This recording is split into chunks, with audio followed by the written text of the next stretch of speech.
गजर घालायचा आहे, जेणेकरून आपला आवाज या भगवंताच्या समाधीपर्यंत पोहोचेल. अशा पद्धतीने आपण सर्वांनी वर त्यात करून माझा नावाचा गजर घालायचा आहे. जो आईचा समर्थ तो मी जगाचा नातो, गगनाईचा साक्षवतो तो मीच.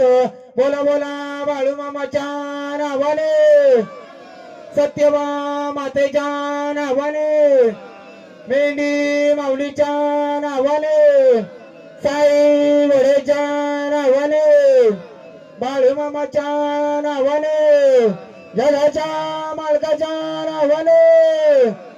धन्यवाद धन्यवाद धन्यवाद धन्यवाद. बाळू मामा देवालय आत्मापूर तालुका बुदरगड जिल्हा कोल्हापूर. जी काही 4-5 दिवसापासून जो काही या भगवंताचा हा दिंडी सोहळा येऊन ठेवलेला आहे, जो काही या भगवंताचा हा राजवाडा येऊन ठेवलेला आहे, मी आपल्याला रोजही सांगतो, असे मामाचे 1 नाही 2 नाही 3 नाही 4 नाही 5 नाही 19 ठिकाणी या भगवंताच्या दिंडी सोहळे 12 महिने 13 काळ ऊन वारा काही असो अशा जो उडामाळावरती या भगवंताच्या असे दिंडी सोहळे परिभ्रमण करत असतात.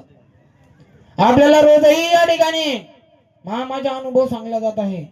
मामा कोण आहे, काय आहे, मामाने आपला अवतार कसा धारण केला, मामाने आपला स्वतःचा ध्येय कसा जिजवला, काही पैकीने आपल्याला या ठिकाणी मामाचा अनुभव कीर्तनाच्या माध्यमातून प्रवचनाच्या माध्यमातून काही पद्धतीने मामाचा अनुभव आपल्याला या ठिकाणी सांगितलेला आहे.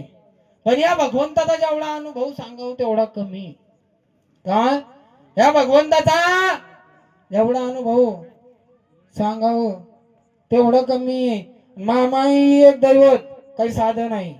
का मामाई एक दैवत, साधन नाही. अग्नीवरती सत्ता, पाण्यावरती सत्ता, पंचमहाभूतावर हा ब्रह्मांड आहे, स्वतःची सत्ता गाजून गेलेला आहे. मामानी जरी काय मामानी जरी 1966 सालात आदमापूर या गावात समाधी घेतलेली आहे, फक्त मामाने आपला स्वतःचा ध्येय त्या ठिकाणी सोडलेला आहे. आजही मामाची आदमापुरात कोल्हापुरी चप्पल आजही मामाची जिजत असते. कृपयाची भाविक आदमापूरला गेले असतील सदासदी त्यांना माहित असेल एखाद्या वेळा. आता काही भाविकांना कसं वाटतं मामाने समाधी घेतली, एखाद्या वेळा समाधी घेतल्यानंतर मामा असं तर कोण वेगळा डाऊट करू शकतो, पण मामा आजही मामा आताही मामा हल्ल्याही जसा मामा आपला स्वतःचा ध्येय 74 वर्ष या धर्तीवरती जिजवलेला आहे मामाने, आजही पर्यंत मामा आपला स्वतःचा ध्येय या धर्तीवरती जिजवत आहे. का आजही आणि आजही आदमापुरात ते साक्षात त्या ठिकाणी प्रूफ आहे. मामाचा ज्या वेळेला मामाने आपला स्वतःचा ध्येय 74 वर्ष या धर्तीवरती मामाने जिजवला, त्यावेळेस एक भक्त निश्चिम भक्त असा दर मामाला 6 महिन्याला तो कोल्हापुरी चप्पल आणून देत असायचा. काय जिवंत उदाहरण आहे, आजही खरंय. काय तो दर 6 महिन्याला मामाला कोल्हापुरी चप्पल आणून द्यायचा. पण काही कालावधी नंतर मामाने समाधी घेतली, त्याला कळालं मामाने समाधी घेतली, आपण ही चप्पल न्यायची तरी कुणाला. काय जर कोणी व्यक्ती म्हणा जर समोरच्या माणसाने जर नाही आपण सहजासहजी चप्पल न्यायची तरी कुणाला, तर दर 6 महिन्याला मामाला प्युअर कातड्याची कोल्हापुरी चप्पल आणून देत असायचा. मामाने समाधी घेतल्यानंतर त्याला म्हटलं आता आपण काय चप्पल न्यायची नाही न्यायची ना. काही दिवस लोटावत गेले, काय बरेच काही दिवस लोटावत गेले. मामा रात्री एक दिवस त्याच्या स्वप्नात गेले, अरे काय झोपलास, किती दिवसापासून तुम्हाला चप्पल आणली नाही, मला बोली गेली होतीस ना मामा, धर तुम्हाला 6 महिन्याला मी चप्पल आणून देईल, मग तू आता का नाही आणली. वाटू नको देव तुला का हा बाळू धनगर गेलाय, काय असं समजू नको का हा बाळू धनगर गेलाय. जातपर्यंत या धर्तीवरती चंद्र सूर्य आहे ना, तत्पर्यंत हा बाळू धनगर जिवंतच आहे. सकाळी उठ आणि माझ्या गाभाऱ्यात चप्पल आणून ठेव. आजही माऊली आजही आताही हल्ल्याही ती कातड्याची चप्पल आहे. ती 1 वर्ष काही 10 वर्ष जर एकाच जागेवर कधी ठेवली ना, काही होत नाही, तिला काही होत नाही.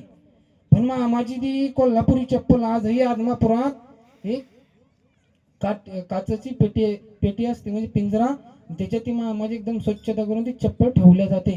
आजही मामाची जाग्यावरती कोल्हापुरी चप्पल फाटत असते, जाग्यावर कसत असते.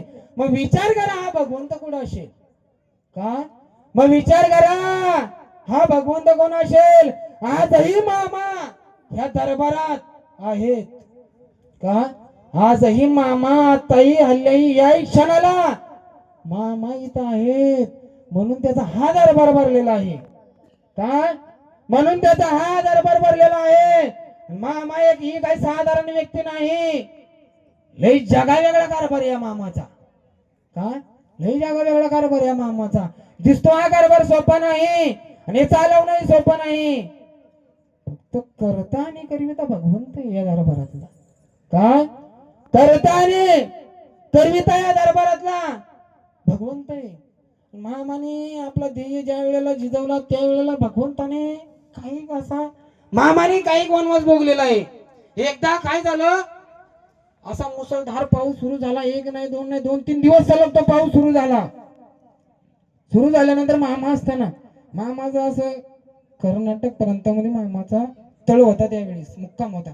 मामा असताना काय 5,000च्या आत बाहेर मामाची त्यावेळी लक्ष्मी असेल, आपल्याला सांगता येणार नाही एवढी सहजासहजी फिक्स आकडा. सलग 2-3 दिवस पाऊस झाला. त्यावेळेला मामाचं एक बिडार असायचं, त्याच्यात पांडुरंग हलचीनाथाचे मामाजवळ फोटो असायचे, नित्य म्हणून मामा त्यांची पूजा करत असायचा. पण एक नाही दोन नाही 2-3 दिवस सलग पाऊस सुरू झाला. मामा सोबत एक वशा नावाचा सेवेकरी होता. मामा त्याला म्हणाला, अरे वशा भूक लागली, वशा काय असेल ते खायला बघ. वशा म्हणाला, हो मामा 3 दिवसापासून